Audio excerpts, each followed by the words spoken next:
case briefs, and so much more. LSData's got what you're looking for. An intriguing legal situation unfolded in an 1878 Supreme Court case in Ohio, Brooks v. State.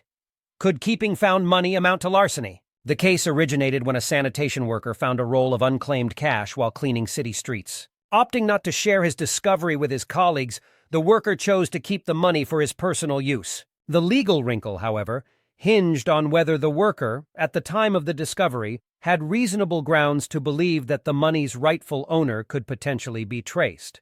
Referencing Baker v. the State, the court upheld a judgment from a previous case, arguing that if an individual finds lost goods and keeps them with the intention of appropriating them, it can be deemed larceny. However, one crucial condition is that the finder must have already intended to steal the items at the very moment of discovery. In this specific case, the court ruled the sanitation worker was not guilty of larceny, as he could not reasonably discern the money's originating owner. The appeal was met with the court's approval, with the majority opinion affirming the decision to not grant a new trial. The court deemed the jury's instruction appropriate and believed the case was presented fairly. One point of contention in this case was over the court's interpretation of how the finder is obligated to act after the discovery.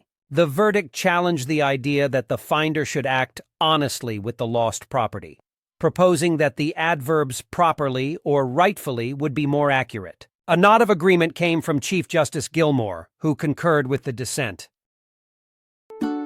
Case briefs, and so much more. LSData's got what you're looking for. Visit lsd.law, elevate your mind. Leave the stress of class.